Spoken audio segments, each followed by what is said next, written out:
Assalamualaikum teman-teman. Perkenalkan, nama saya Fitriani. Dan saya Sipa Aulia. Di sini kita akan menjelaskan tentang proses seisme dan pengaruhnya terhadap kehidupan. Nah, teman-teman, sebelumnya apakah ada yang sudah tahu seisme itu apa? Mari kita bahas. Seisme adalah getaran yang terjadi di permukaan bumi yang biasa disebut dengan gempa bumi. Penyebab seisme ini disebabkan oleh pergerakan lempeng bumi atau kerak bumi. Berdasarkan penyebabnya, gempa dibedakan atas 4 macam. Yang pertama yaitu gempa tektonik. Gempa tektonik adalah gempa yang terjadi ketika lempeng-lempeng bertemu, berinteraksi, atau saling bergesekan satu sama lain, sehingga menimbulkan getaran pada permukaan bumi. Yang kedua yaitu gempa vulkanik. Gempa vulkanik adalah gempa yang disebabkan oleh aktivitas dari gunung berapi. Selain itu, pengertian gempa vulkanik juga bisa dipahami sebagai getaran mikro pada kerak bumi lokal yang diakibatkan oleh adanya kegiatan magma atau erupsi gunung berapi. Oleh karena itulah, jenis gempa bumi yang satu ini bisa terjadi sebelum, selama, ataupun sesudah erupsi gunung api. Yang ketiga yaitu gempa runtuhan atau gempa terban. Gempa runtuhan atau gempa terban adalah gempa yang disebabkan oleh runtuhnya lapisan tanah.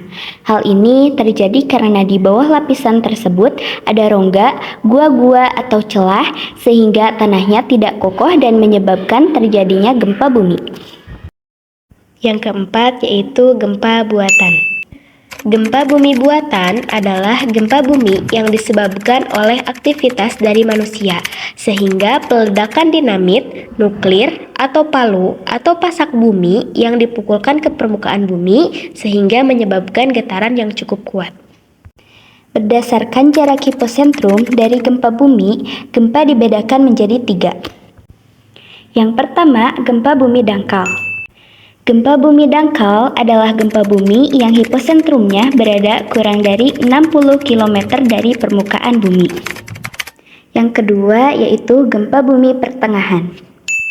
Gempa bumi pertengahan atau menengah adalah gempa bumi yang hiposentrumnya berada di bawah permukaan bumi pada kedalaman antara 60 km sampai 300 km. Yang ketiga yaitu gempa bumi dalam.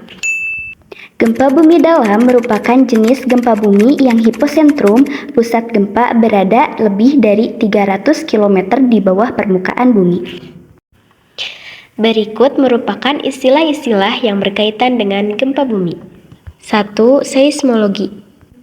Seismologi adalah bagian dari ilmu geofisika yang mempelajari mekanisme terjadinya gempa bumi yang disertai dengan gelombang seismik. 2. Seismograf. Seismograf adalah sebuah alat ukur yang merespons perpindahan dan guncangan tanah yang disebabkan oleh gempa bumi, letusan gunung berapi, dan sebuah ledakan. 3. Hiposentrum.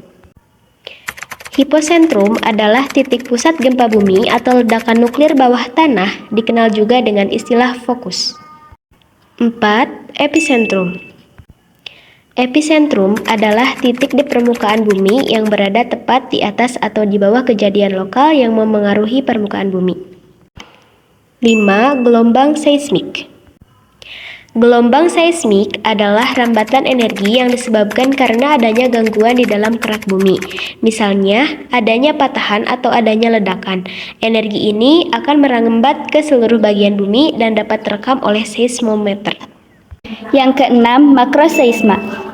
Makroseisma yaitu daerah sekitar epicentrum yang mendapatkan getaran dan menimbulkan kerusakan paling besar. Yang ketujuh, isoseista. Isoseista yaitu garis pada peta yang menghubungkan tempat-tempat yang mengalami kerusakan yang sama akibat gempa. Yang kedelapan, intensitas. Intensitas yaitu besarnya kerusakan akibat gempa bumi yang diukur berdasarkan kerusakan yang terjadi. Yang kesembilan yaitu magnitudo. Magnitudo yaitu parameter kekuatan gempa yang diukur berdasarkan guncangan gempa pada sumbernya. Satuan yang banyak digunakan adalah skala Richter. Skala ini diperkenalkan oleh Charles F. Richter pada 1934. Nah, teman-teman, pengaruhnya terhadap kehidupan yaitu memiliki dua aspek.